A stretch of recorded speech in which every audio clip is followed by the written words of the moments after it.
Mes fidèles abonnés de Bikongo Télévision, bienvenue dans cette édition du journal. À la présidence, le président de la République, Félix-Antoine Tshisekedi, a prononcé son prestigieux discours sur l'état de la nation le mercredi 11 décembre. Revivez en images le moment fort de cette journée.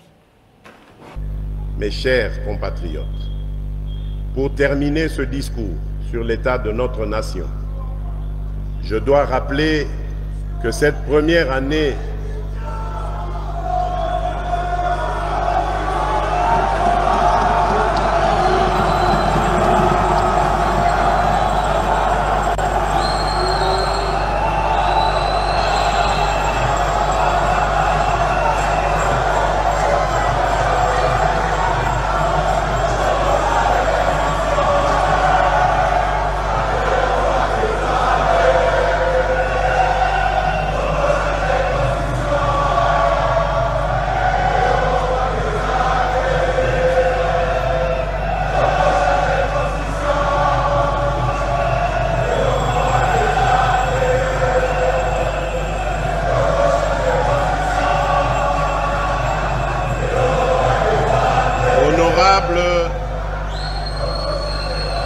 Honorable président de l'Assemblée nationale, honorable président du Sénat, honorables députés et sénateurs réunis en congrès,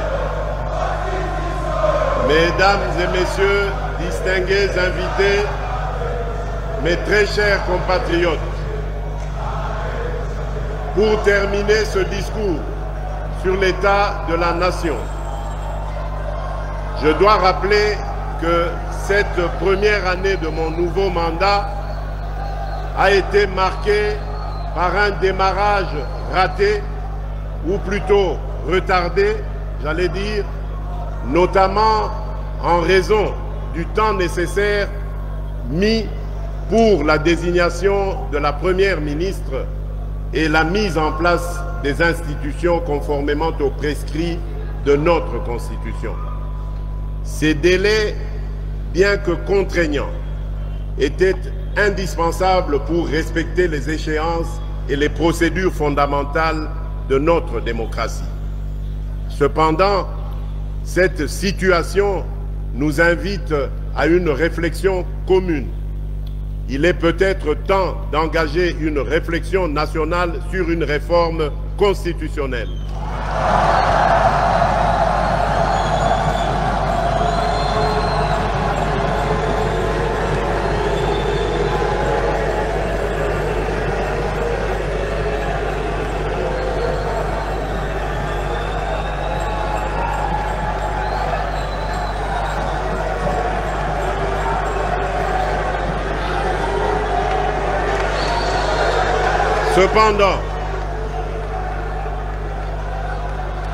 Cependant, cette situation nous invite à une réflexion commune.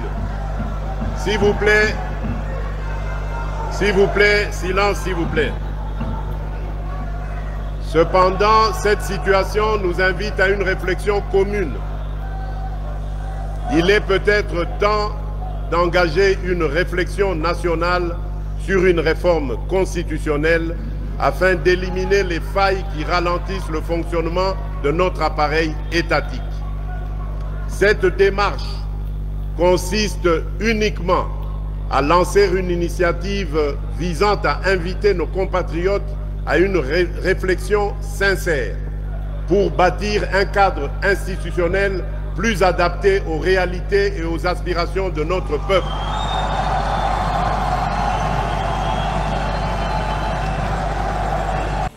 En justice, le ministre de la Justice et garde de Sceaux, Constant Mutamba, est déterminé à mettre fin au phénomène Kuluna. Il s'est adressé aux prisonniers et leur a rassuré que les condamnés seront exécutés pour servir d'exemple. Na prometa qui bino été en même temps tozo humaniser la prison, en même temps de refaire exécuter peine de mort. Donc désormais, bakangio okozala lisusu na boloko te. Donc faire exécuter peine de mort ndenge boyebi ezalaka par fusillade topé par pendaison. Et qu'on servir na leçon na bakuluna ba bandi nyos. To lingili suko mona takuluna morote na ville à Kinshasa na ba ville nyoso ya mboka. Voilà message oyo na linga ki na pesa bino bo sambela déjà. Bo senga déjà pardon na Nzambe na bato bo salaka mabe. Merci. Oh, 24 personnes. 24, hein? 24. Oh, il faut les photos 24. Ah, 24,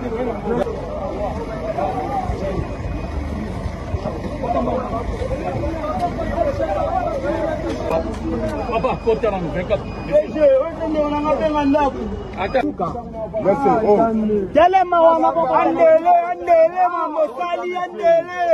Andele masale loko toto kombola la liste. Andele pesa 10. Masale loko ke.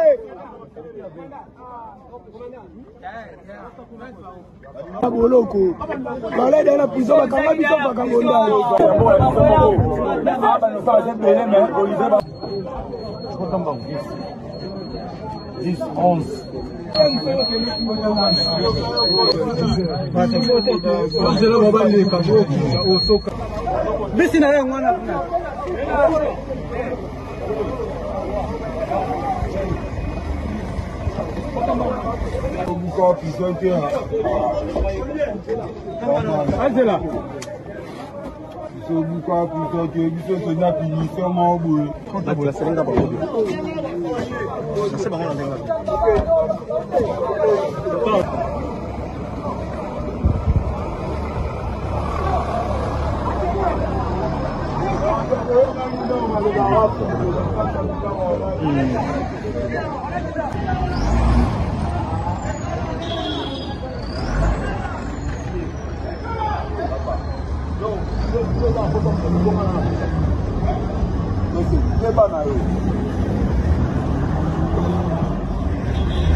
Toujours en justice, l'ancien ministre des Finances Nicolas Kazadi a répondu présent à la Cour de cassation ce lundi 9 décembre au procès forage. L'ancien ministre des Finances dit avoir fait voler en éclats les mensonges, les désinformations et les calomnies. Clarifier les choses, de faire voler en éclats tous les mensonges, toute la désinformation, toutes les calomnies, qui n'avaient qu'un seul but, c'est d'avoir la tête du ministre des Finances, qui a été un des ministres les plus performants de l'histoire de ce pays. Et l'IGF, justement, vous a payé des personnes non concernées par le contrat de construction et de forage et purification d'eau. À votre avis, quelle est votre réaction? J'ai dit, on a démontré, on n'avait même pas besoin de revenir là-dessus. C'était des propos dénués de tout fondement, comme s'il n'avait même pas lu le dossier qu'il avait en face de lui. Il parle d'une lettre signée par le fils du prestataire qui est directeur général de la société et qu'il a signé en tant que directeur général de la société pour demander qu'on fasse un paiement, pour préciser un compte qui est le compte de la société, et il dit que c'est suffisant pour lui pour prétendre qu'on a payé le fils qui n'a rien à voir avec le contrat. Donc c'est vraiment une ignorance flagrante. Ce qui est désolant, c'est que cela vient d'un inspecteur des finances, celui qui a fait une déposition lundi dernier. Et c'est même inquiétant pour le pays. Vous estimez que l'IGF n'a pas bien fait son travail? Si oui, comment faire pour obtenir réparation? Beaucoup de légèreté, énormément de légèreté, de bout en bout. C'est même grave. C'est une matière, c'est une question qui doit être vraiment réglée. Au-delà des individus, parce que moi je n'ai rien contre les individus, le système, le pays doit bénéficier d'organes de contrôle rigoureux et qui nous rassurent. Et ce qui s'est passé dans cette affaire, je ne dis pas que tout le monde est innocent, mais ce qui s'est passé dans cette affaire a révélé une légèreté qui n'est pas tolérable pour le bien du pays. Mais je n'en veux pas aux individus, je dis bien que les individus je suppose qu'ils ont fait leur travail de bonne foi, mais je crois que nous devons nous regarder en tant que fils de ce pays pour que, à l'avenir, qu'on ne jette pas en pâture gratuitement les gens et que les choses soient faites de la manière la plus correcte possible. Peut-être une synthèse en lingala. Non, moi je suis un chrétien. Vous savez, chacun joue son rôle. Et puis, moi je pars du principe que lorsqu'on est vraiment enfant de Dieu, même lorsque quelqu'un veut vous faire du mal, en fait, il ne sait pas qu'il vous fait du bien. Vous savez, Judas a dû exister pour que nous soyons sauvés. Mais il en est ainsi de la vie. Donc je n'en veux à personne, je n'ai aucun ressentiment. Et je pense que ce qui est important, c'est ce que Dieu nous réserve. En économie, le vice-premier ministre de l'économie, Daniel Mokoko Samba, a annoncé lundi 9 décembre la baisse significative de prix de biens de première nécessité sur l'ensemble du territoire national après un long processus de travail avec le principal importateur du pays. A dit le vice-président de la FEC au terme d'un long processus qui a pris 3 mois. Pourquoi ça a pris tant de temps? C'est parce qu'il y a plusieurs intervenants. Ce n'est pas seulement l'affaire du ministère de l'économie nationale, ce n'est pas seulement l'affaire du ministère des Finances, mais il y a beaucoup de services publics qui interviennent. Parce que M. Ladé de la FEC l'a bien dit, ce qui rend le prix cher dans ce pays, c'est les multiples prélèvements de différents services publics qui s'alignent sur le cordon douanier, ajoutant au prix d'achat, au fret et à l'assurance X%, la tonne, et finalement celui qui paye la facture, c'est le consommateur. Ce que le chef de l'État avait voulu, c'est des mesures courageuses du gouvernement pour agir sur ces prélèvements, certains justifiés, d'autres un peu moins, afin de redonner du pouvoir d'achat à la population. C'est ce que nous avons fait, c'est le premier palier, c'est un effort qu'il faut poursuivre pour qu'on ait des prix justes qui puissent satisfaire les consommateurs, mais qui puissent aussi satisfaire les opérateurs économiques. On l'a vu sur les prix des produits pétroliers qui ont baissé. Et aujourd'hui, on voit que la consommation des produits pétroliers a augmenté. Donc là, nous pouvons formuler l'espoir que la baisse de ces prix entraînera plus de ventes. Les prix vont baisser à partir de demain. Je serai moi-même sur le terrain demain pour aller le constater. Et le ministère de l'économie va continuer ce travail pour s'assurer que la baisse au niveau des grossistes se répercute jusqu'au niveau des détails. Voilà donc ce que nous avons conclu aujourd'hui. Nous avons signé avec eux un procès-verbal qui met en place des mesures rapides permettant à ce que la baisse des prix soit effective dès demain, le 10 décembre 2024. La décision au Conseil des ministres a été prise le 9 août. Nous n'étions pas en période de fête le 9 août. Ce n'est pas pour le fait que cette mesure avait été prise, c'est pour redonner du pouvoir d'achat aux ménages congolais. C'est l'un des 6 engagements du chef de l'État, ne l'oublions pas. Voilà, c'est le deuxième engagement majeur du chef de l'État pour son deuxième mandat. Protéger, améliorer le pouvoir d'achat des citoyens congolais. Cet effort va se poursuivre. Il y a pas mal de choses encore à faire. Pas mal de choses à faire. Mais il faut savoir le faire de manière progressive. Là, ça a pris 3 mois. Ça a été long. Je sais que beaucoup d'ailleurs n'y croyaient plus. Beaucoup doutaient. Beaucoup nous disaient, mais tailleur ango depuis Azwaba mesure ango et lamba et tonga marakakate. Mais le plus important, c'est, vous avez vu, c'est dans la collaboration que ça a été fait. C'est pas que nous avons imposé, mais nous avons montré aux importateurs, voilà l'effort que le gouvernement fait, et nous attendons de vous aussi un effort pour l'intérêt des citoyens congolais. Mais à ce sujet, vous parlez de coercition, c'est vrai.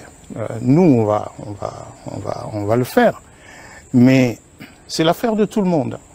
C'est aussi l'affaire de toutes ces associations de défense des droits des consommateurs. Hier, il dénonçait, il faisait circuler des tableaux montrant que les prix ont augmenté.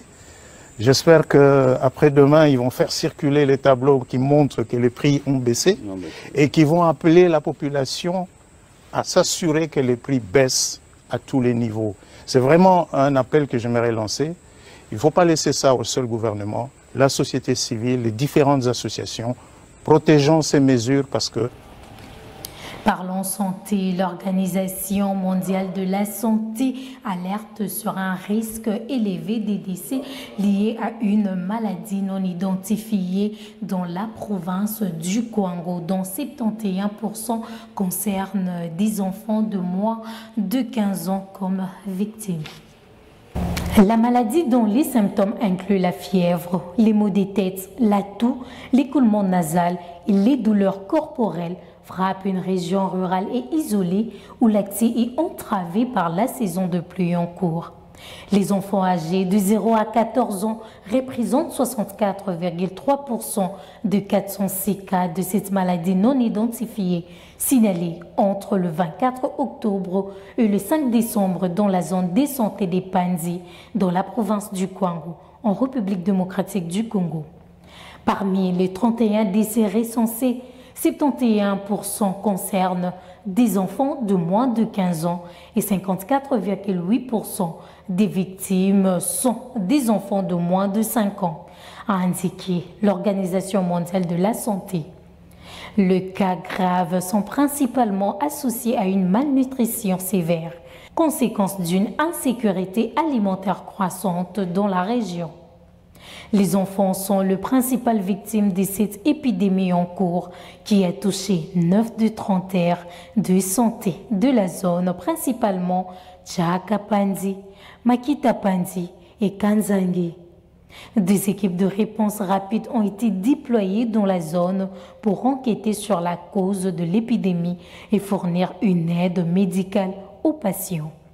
Des échantillons ont été envoyés à Kinshasa pour des analyses en laboratoire afin de déterminer si de maladies comme la pneumonie aiguë, la grippe, la rougeole, la Covid-19 ou les paludismes sont à l'origine de l'épidémie. De Panzi. Alors cette zone de santé de Panzi se trouve à peu près 417 km de Kenge. Et donc c'est vraiment dans les milieux les plus reculés et dans un contexte où on a déjà une route très difficile à pratiquer pour y arriver et surtout en saison de pluie et on est en plein dedans. Alors je vais d'abord donner un petit tableau, une carte postale de la zone de santé pour dire que c'est une zone de santé où on a des enfants qui sont en malnutrition parmi les plus élevés de la République, avec 61% d'enfants qui sont en malnutrition dans cette zone de santé. Comme j'ai dit, elle est très reculée, cette zone de santé, avec une route très difficile, avec souvent des difficultés d'approvisionnement en médicaments à cause de la route et à cause de cette distance très importante. Et donc avec des conditions sanitaires habituellement très difficiles. Pour mettre fin à cette édition du journal, le maire de la ville de Matadi, Nkodiambete, appelle la population de la ville de Matadi dans la tranquillité et la rassure que les traques et la condamnation de Kuluna s'est fait en respectant la procédure. biso nyonso toza la même morale na ba policier ja ba osala musala na bango na niveau justice pe musala ko salema ba kondi nyonso pe ya l'état tozala na et ndenge to sala ndenge to kumela makambo pour que bana oyo bakende de population za na kimia parce que ba nyonso ya ba chef de bande nyonso makasi ya ba ikiri aza awa le moko a échappé à Zate. Le moko tozu aza récidiviste dans la fona loba yango, il y a viol, il y a mois de juillet, na association de malfaiteurs, ba kanga na arme na ba machette, na tuni bien est-ce que dossier zalaki constitué bien na machette na arme et quitter la justice et pour un viol avec côté témoigner ba oui mais to kamene nga bi là on a to na to yeba magistrat ni na zaki na dossier ba to landela ngo tina suka na na zaki na dossier pour comment mutu na zaki libérer dans ce ko yona éternel et libéré wana yango zo sala pe elmo ma bedo yango nous avons même à disposition tant que magistrat va que non ba dossier monsieur ça bien constitué tête le biso na niveau urbain na niveau conseil urbain de sécurité de bon ndimi to reformer ba OPJ la biso ba ça la recyclage le recyclage yango bino pe ka mutu ko former ba comme ça tant que ba zo sala ba dossier sikoyo ezala selon ndenge procédure ko bino bolinga. C'est par cette information que nous mettons fin à cette édition du journal. Fidèle abonné de Big Congo Télévision, bonne suite de programmes sur nos antennes. Au revoir.